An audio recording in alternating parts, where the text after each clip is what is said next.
Guatemala. On the surface, it seems like a typical Latin American country, with Aboriginals comprising the majority of its population. Most of the people here live modest lives, if not struggle on the edge of poverty.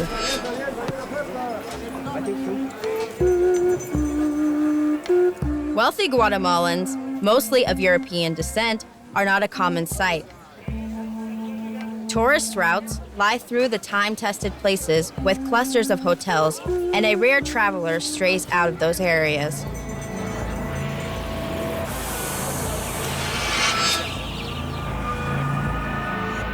The pride of Guatemala is the cultural heritage of the Mayan civilization.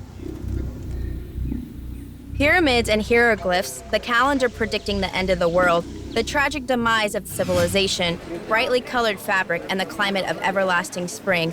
That's the standard package for an outsider. But the picturesque mask of smiling Guatemala hides a twilight world full of mysticism, archaic beliefs, and practices. Guatemala is a country with incredibly rich traditions of spirituality. It should be mentioned that 80% of its population are indigenous peoples, and they maintain their traditions that date back to the ancient times. Furthermore, in the 16th century, Spaniards came here, bringing European mysticism with them. There's also a part of the population called Garifuna who have African background. All these African religions have blended into modern mystical rituals and ceremonies. And that's not to mention the traditional Catholic Church or multiple modern cults that originated in Protestant dominations. It is even difficult to tell if it's a cult or something else. But despite the fact that people give their money to these Protestant cults, when they get in trouble, when something personal happens, when something dramatic and complicated happens, they go to local ancient magicians. Ancestral practices dominate the minds of indigenous Maya and Quiche population to such an extent that there's a whole parallel spiritual space of magical realism. We know it from novels written by Asturias and Marquez. Moreover, there's a completely real parallel government functioning in this country. Aboriginal Guatemalan communities collaborate with local authorities through their elders, caciques who report the needs of their people to governmental agencies and deal with different social issues in their village councils. Surprisingly, the trust bestowed upon them of supernatural origin, as caciques are authorized to hold negotiations with the other, the magical world.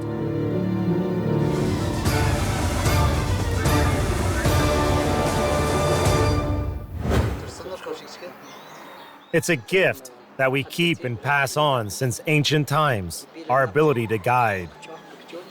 That's why our people seek our support in any situation. We always help a person to find his way, whatever that might mean, but first and foremost to find their place in this world and to fix things that went wrong in his life. To do that, we create a link between a person and his nagual. We are spiritual guides.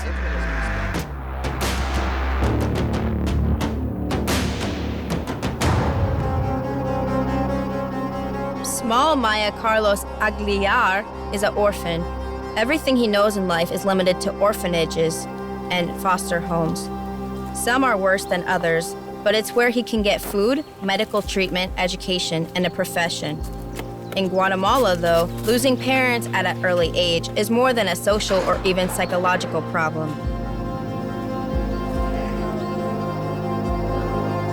I am here to wait till it gets dark. And in the morning, I have to go far away.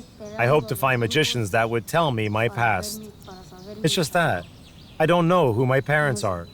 Yo no sé quiénes son mis padres.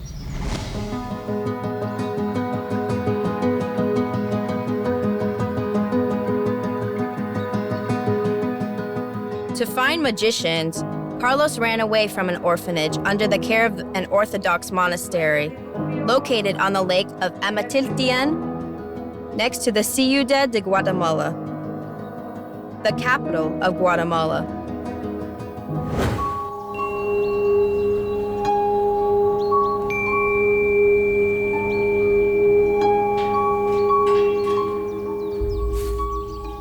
The kids snuck several corn flatbreads, traditional Mayan bread, a small stock of basic food, a central tool, machete, from the kitchen, and then hid in a deserted house. However creepy this place doesn't seem to make him lonely or scared, even though he left behind the few people who treated him with love and patience.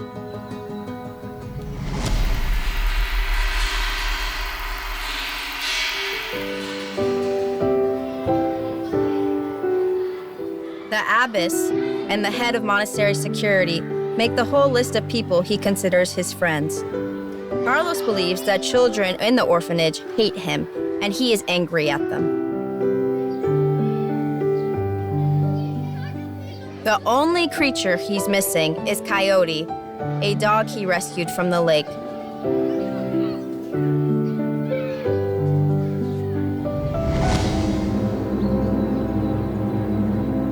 The boy is very sullen, and he doesn't talk to anyone, as if afraid of opening up to a hostile world.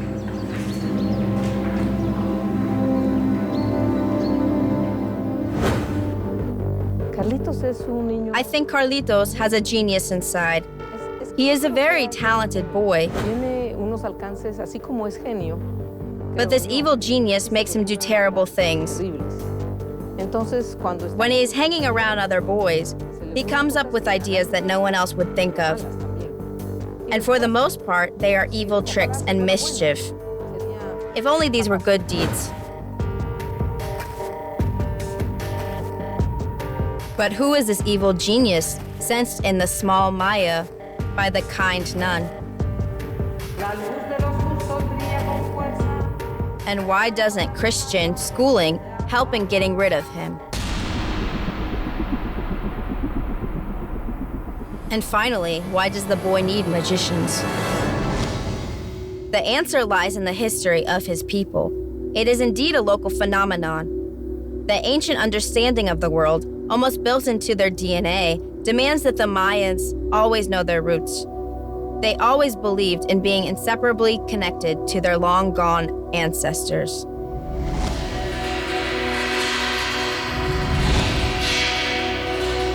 These people created a so-called rebirth formula, according to which the soul of a dead person, after a while, returns back to Earth, reincarnating in its grandchild, great-grandchild, second cousin's nephew, or any other blood-related baby.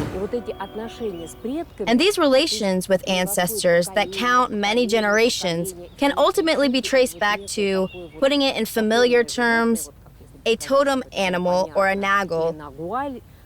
It's an ancestral soul that people of today want to talk to when they have some pressing issues.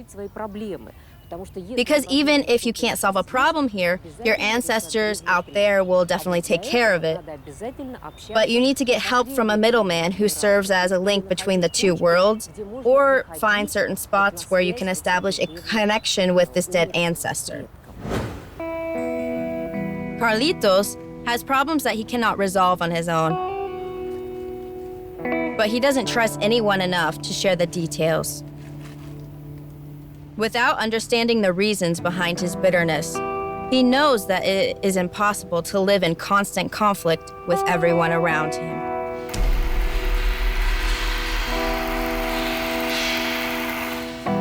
The orphan believes that he can be helped by ancestors from the other world. But since he doesn't know his background, he also doesn't know who of them he can ask for protection. In order to find his blood relatives and make contact with his nagal, Carlos set out on a journey to clairvoyant magicians.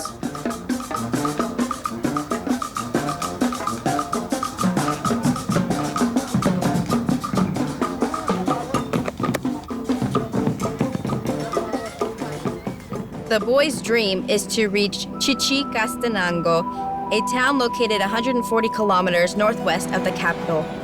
Up in the highlands, there lives the Ake, magicians of Quiche people. And every native Guatemalan knows that out of all the healers and diviners, the seeing people, Quiche, clairvoyants, belong to the highest caste. They are the ultimate authority in business of communicating with spirits, true people of power.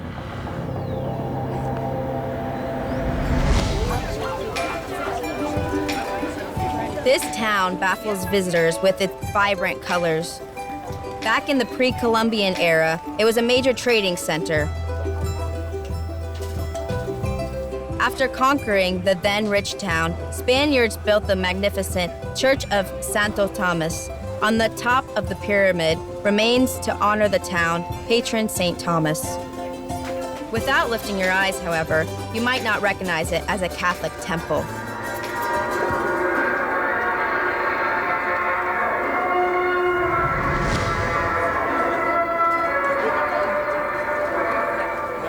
Nowadays, it serves as a venue for rituals and sacrificial offerings performed by indigenous inhabitants and magicians of all sorts.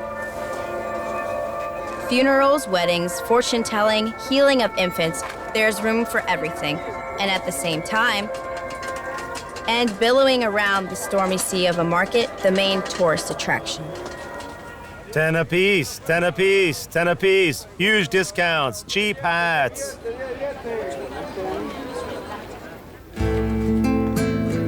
In many ways, this market is aimed at foreigners. Its central part is hardly anything but souvenirs. But in just 200 meters, the trade takes on a local flavor. Household supplies, seeds, poultry. You might even be asked if you need it for eating or sacrifice. After all, spirits don't care whether turkey is chewy or not.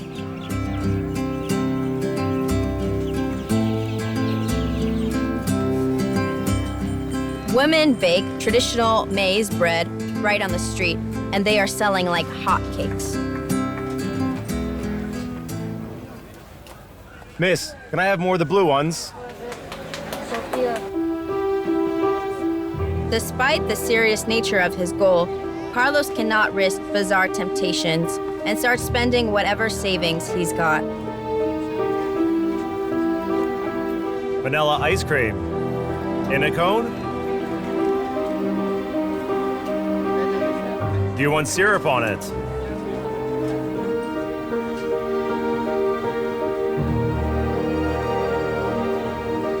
The boy had a stroke of luck. Right there on the street, he ran into those he was looking for, Ake, or the seeing people, Kaik. We're heading to the cemetery for a regularly performed ceremony and have asked Carlos to join them to deal with his question. A cemetery is a traditional place for performing various rituals. Mayans bury their dead, believing that the dead man's soul becomes free after flesh has fully decomposed. A burial site has a special status. It is believed to be a place of power. Silent like a graveyard makes no sense here. Rituals amidst graves are performed on a daily basis. Some address spirits on their own without asking a special person to forward requests to higher powers and inform of their response. Either they don't have enough money for such a message, registered mail with delivery notification, or they simply don't need a reply. Don't worry, the things will turn around. Look, Don Jose and Don Manuel are here already. Welcome to the House of Ancestors.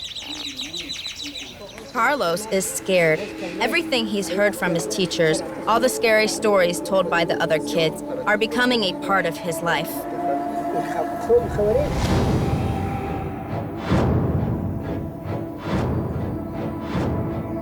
The seeing people put his mind at rest by explaining the ceremony.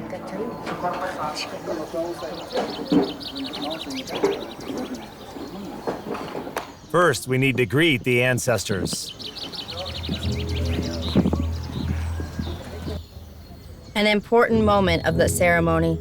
Don Jose touches the boy with his holy bundle, thus creating a link between him and his ancestors. The bundle ritual might have come from the mythological times, described in Popol Vuh, a book of Quiche narratives. Before dying, the parents of the first Quiche bequeathed a so-called bundle of greatness, a symbol of their nature, to their sons. Enclosed in it is the power of ancestors, and only the chosen ones can own it, passing it on through generations. What is wrapped inside is a carefully guarded secret.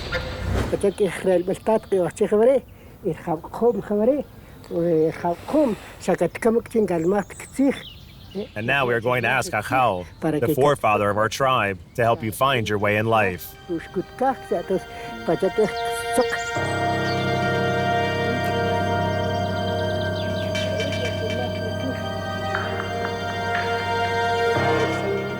Addressing the boy's most important question about his parents, Don Jose gently replies that they can't be found in the world of the living.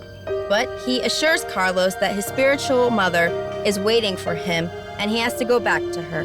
Later, the clairvoyant says a very odd thing.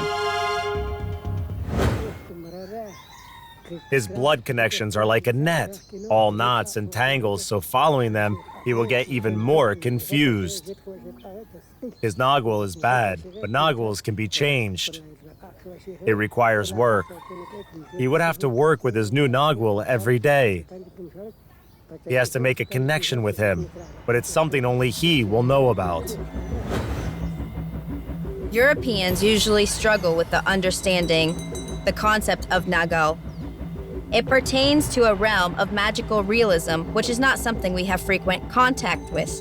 On one hand, nagal means forebear, a totem animal that protects and guards a person. On the other hand, it's a person's guise in another world, his soul. That's why you cannot tell anyone who your nagal is.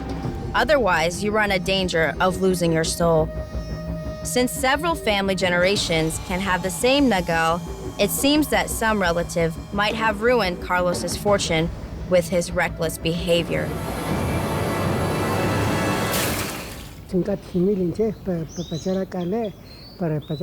Fire tells us what's happening to a person. Its four sides are aligned with four cardinal directions and reflect a person's well-being. On the southern side, the yellow one, fire destroyed everything immediately. It means that the boy doesn't have a will to live. But we talk to his ancestors, and he's going to get better. They will make him stronger, and in time he will get back on the right track. That's what we ask the Ahau spirit for. But at the moment, Carlitos needs support, and he has to undergo another 2 rituals. At a distance, the boy is waiting for Don John to finish the conversation with ancestors. The clairvoyant and the spirits talk via smoke and fire. By dying out, the fire sends a clear sign that the requests have been heard and will be fulfilled. Now it's time for Kayik and Carlos to part their ways. They already have a mystical connection between them through Nagel, to which the seeing people will continue talking, but the boy was given a task that will make him feel the power of the newly acquired patron.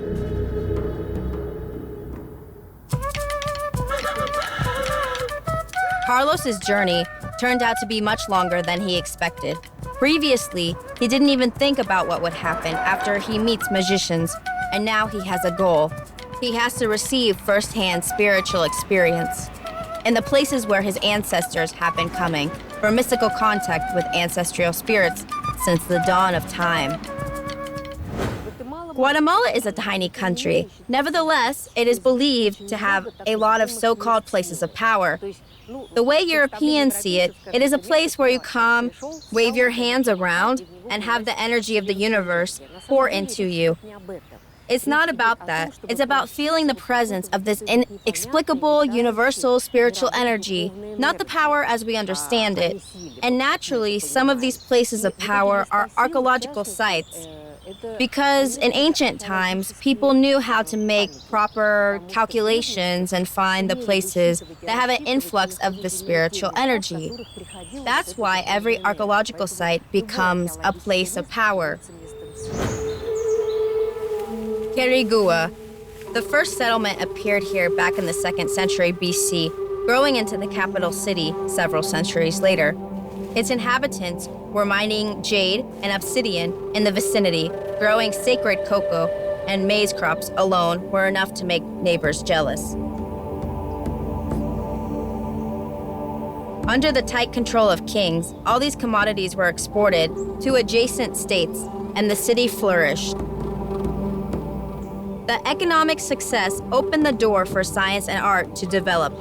And thanks to the extraordinary mathematicians, astronomers, and of course craftsmen, that the inscriptions on gigantic stelae with images of kings have survived to this day. After deciphering these texts, researchers obtained one of the most thorough sources of Mayan history. Although Carlitos isn't aware of these historical facts, for the first time in his life, he starts feeling some deep connection to distant ancestors.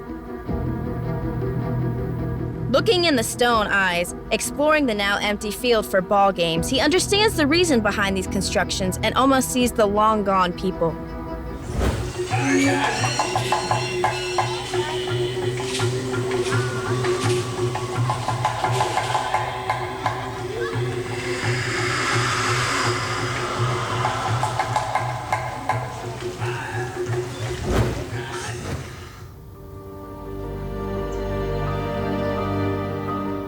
The ancient city relieves Carlos of some of his problems and revitalizes him, but it's not time for childish games yet.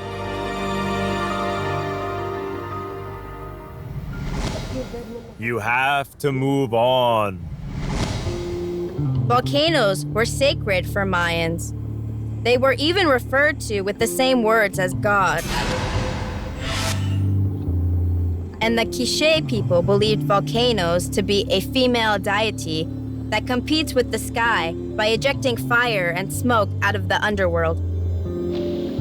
Red-hot splashes and scarlet lava that turns brownish after flowing down the slopes reminded people of an ancient ritual, a blood sacrifice.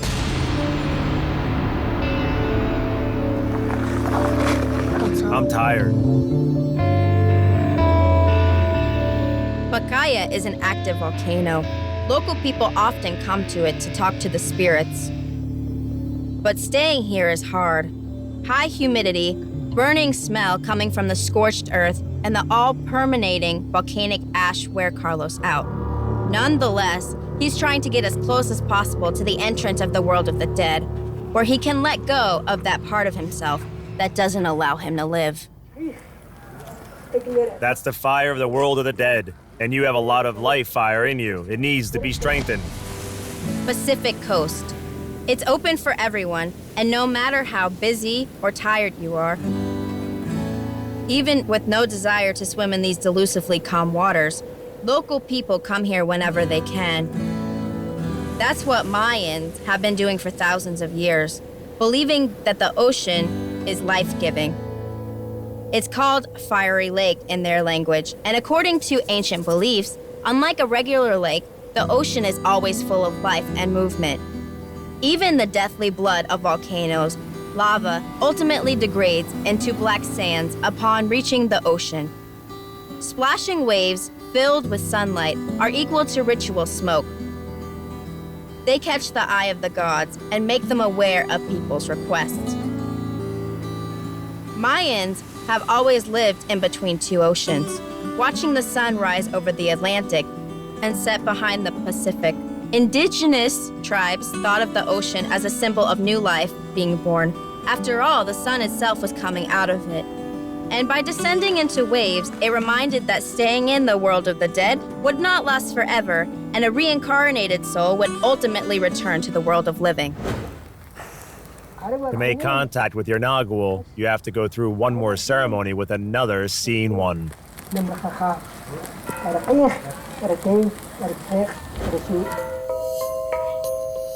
Finding a person of power is an impossible task, only in the tiny European world of today. But in the world where people sincerely believe in constant connection to distant ancestors, in the magical realism of Guatemala, it is an easy job, even for a child. Obviously, no one puts up an ad for that. Responding to an ad will only get you to a charlatan, no matter what country you are in. But the word of mouth keeps this memory alive. The genetic memory, as they say now, about the ever-present seeing ones.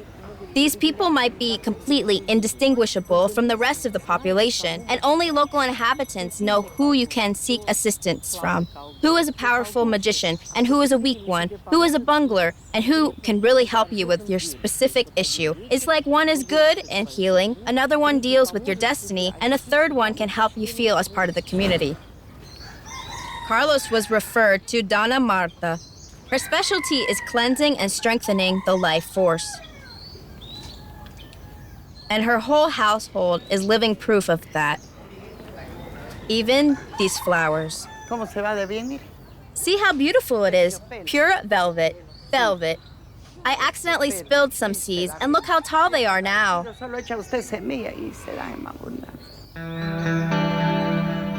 All sorts of dogs and cats, snakes and pigeons, turtles and raccoons. This variety can easily make you lose track of things, especially considering that these animals are anything but smelly. Are you hungry? Here you go. Oh no, you cannot let him out. If he gets loose, he starts killing chickens. He's going to eat so many of them before we catch him.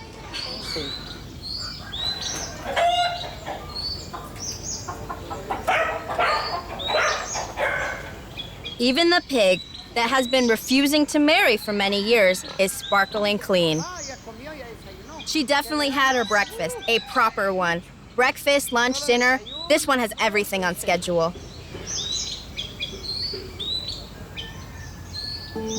This abundance of living creatures doesn't come solely from the affectionate nature of the hostess. Pragmatic considerations are also at play here. The animals relieve Donna Marta of all evil and illnesses that she receives from those who she helps. Everything goes down on me. Without the animals, I would have died long ago. Everyone with a gift should get themselves many, many animals.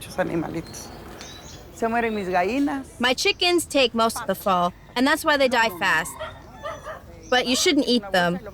Under no circumstances. No. I buried them deep in the ground so that no animal or bird can eat them either.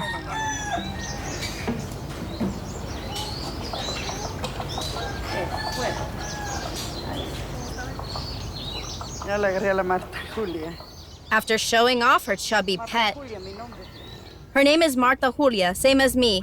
Donna Marta goes to her room that looks more like a cave teeming with treasures or a local history museum. Here you can find everything from stuffed animals and portraits of heroes to dolls and saint figurines. The woman has been living here ever since she left her husband. Incidentally, the husband lives in the same house, upstairs. Donna Marta is mocking him. He lives upstairs with his girl. She is 24. I am 65 already. I say let him have his fun while he can. It's time for Donna Marta to change and add some indispensable ritual amulets to her costume. She's ready to start the ceremony. Carlos Aguilar. This holy morning, we are asking our spiritual brothers to rid you of all evil. Donna Marta's ceremony is a whimsical mix of a Catholic mess, appeals to Mayan gods, and African rituals. Her altar compromises of all the best as well. Buddha statues, a North American Indian image, and various figurines, amply decorated with beaded necklaces. The witch gets into a state that makes her capable of talking to the higher powers. She creates a magical ring of smoke that conducts energy between the boy and gods. There's no need for words now, and it looks like Carlos starts seeing something in the spurts of flame. He looks terrified and literally gets chills.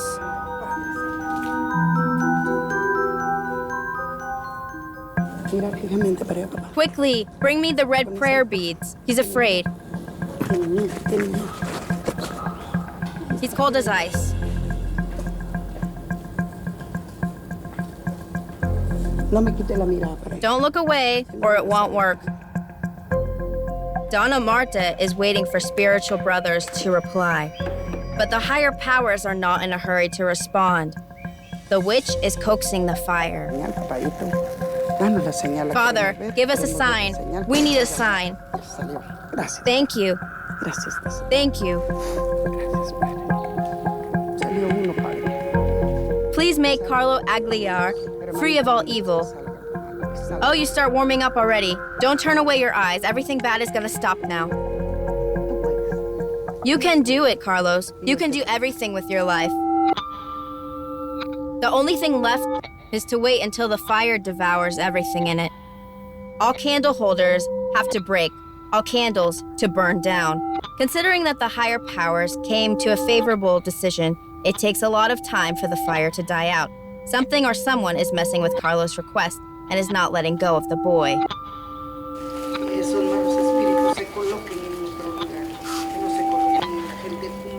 Go away, the evil spirit that calls for death. Go wherever you want. Leave the boy alone. He's only 11. He can take a good path. Leave the world of people altogether. People are supposed to live. Spiritual brothers, make the good spirit of Carlos stronger. I see how weak he is. He's so weak. Help the boy. Drive the evil spirit away. His Nagual is bad, but Naguals can be changed. The evil spirit, the bad Nagual, has a tight grip on the child. Even the family of Donna Marta, used to everything, watches the unabated fire in silent awe. The witch starts helping the fire to prevail over the things that embody the presence of evil.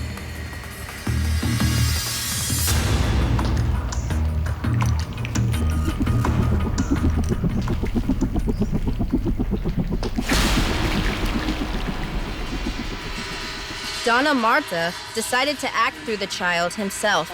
Carlos is almost paralyzed with fear when the last candle holder finally breaks and the bad Nagual gives in.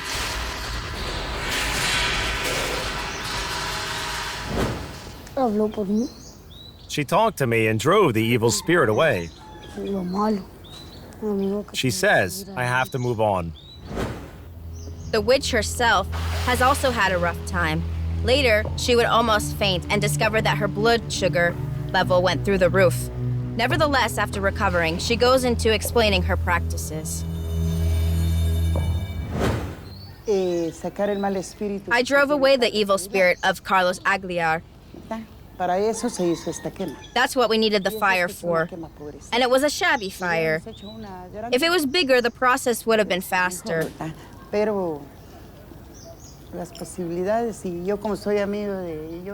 the boy's an orphan. Where would he get money? So I decided to help him just like that for free. Usually these fires are expensive, 2,000 or 3,000 quetzal. 3,000 quetzal is about 165 euros.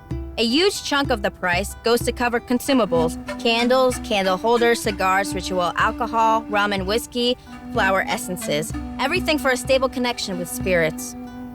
Considering the poverty of the majority of Guatemalans, whose monthly salary can be as small as 1/10 of this price, no wonder Donna Marta is somewhat proud of her gift, although she's made plenty of those in her lifetime. I started treating others when I was 8. I started treating kids in my neighborhood from sniffles and upset stomach, from flu and evil spirits. Donna Marta never studied how to talk with spirits. What she calls a gift is something she was born with, a legacy from her mother, who was a healer. And the trial of power, traditional for the chosen ones, started for her at an early age. It was her mother who put the girl through a terrible ordeal.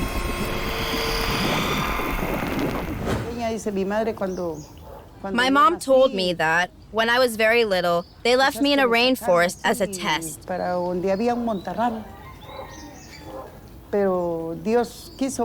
And God wanted me to live. I was found 18 hours later. Naturally, I got sick. Later, I suffered through a lot, too. When I was about 14, I started having seizures that continued for another 12 years until I fully devoted myself to this work. However astonishing this treatment of a child might seem to us, it's completely normal for people of power. Those who are destined to become one of them might discover supernatural abilities and a special connection to the other world, even in their infancy. Physical sufferings are also a direct indication that a person is meant to help others.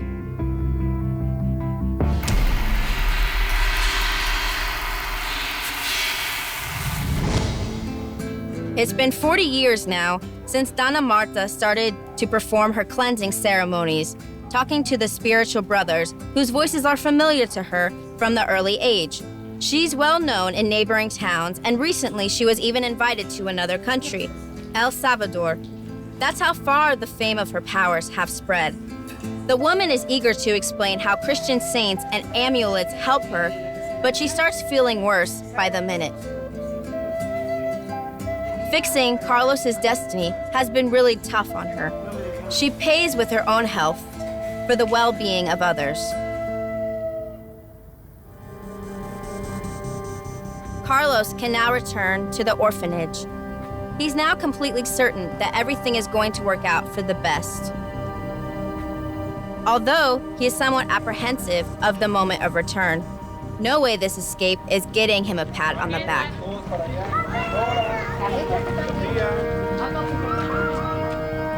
The life in the monastery goes on according to schedule.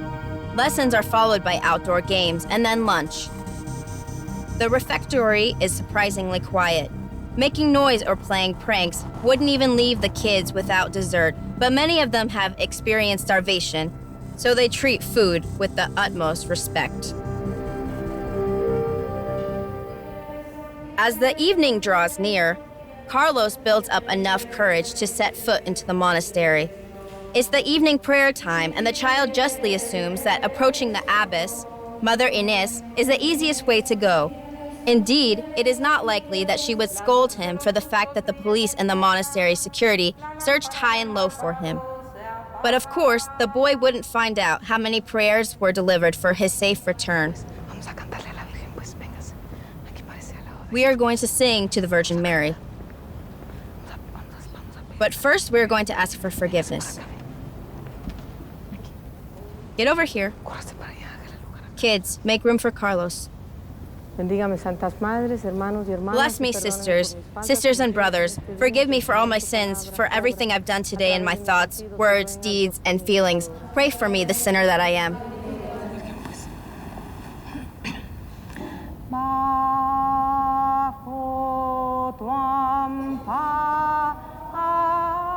Explaining the runaway and receiving a reprimand are not to be avoided.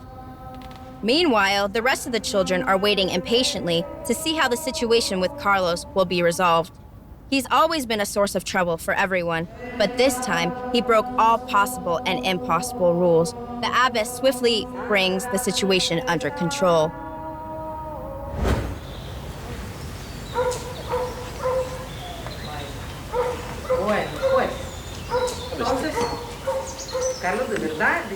So Carlos honestly promises to behave well from now on and to be a good boy. This is a manly decision, so let's all welcome it. What happens next is probably the most unexpected thing for this gloomy boy. The children seem to be genuinely happy to have him back and believe that he has changed. Having completed a long journey and endured the test assigned by the seeing people, Carlos is now embracing his new nature.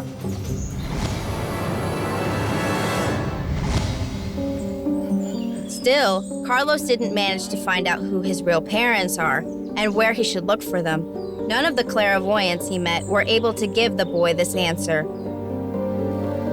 It might be also that they saw something they didn't want to talk about, same as Abbess Inés, who knows the sad truth. Policemen recovered Carlos from a certain woman.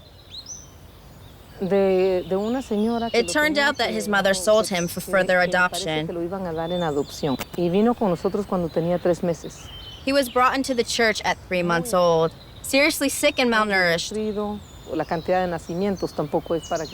The birth rate here is so high that it's difficult to estimate how many babies are left by their mothers. At times, we have a new child every single week. When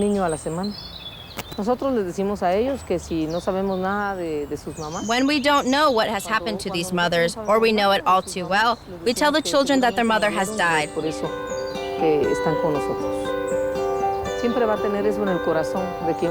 Carlos will always live with this knowledge about his mother. But it would have been better if he didn't know that.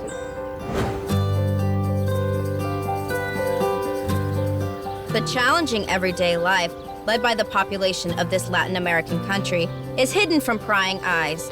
Its mystical side is protected even more carefully. But it might be that this traditional and magical perception of reality has allowed locals to survive for many centuries and to keep hoping for a better future. What matters is having the people who can assist them in talking to ancestral spirits and weave a heavenly rope, a thread of life that connects the past and the future.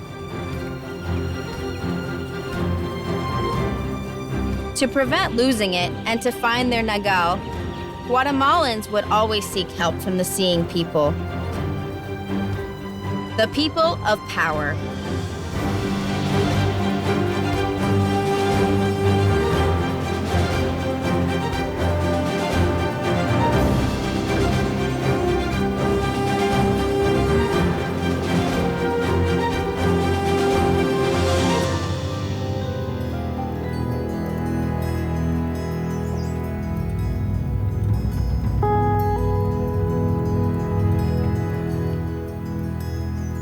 A month after our camera crew had returned from Guatemala, we received a letter from Mother Inés. You wouldn't believe how Carlitos has changed. It's as if he was replaced by some other boy. I cannot say that I miss that old boy. God only knows what really happened to him, but we hope that it will stay this way forever. I'm forwarding you the report of Carlos's school teacher. Carlos Aguilar. I was surprised by the rate at which he makes up for the lost time. He shows huge progress in math and is diligent in doing his lessons. He takes care of his workplace, he's tidy and organized. He made friends with many other students. I think reading this will give you as much pleasure as it gave me.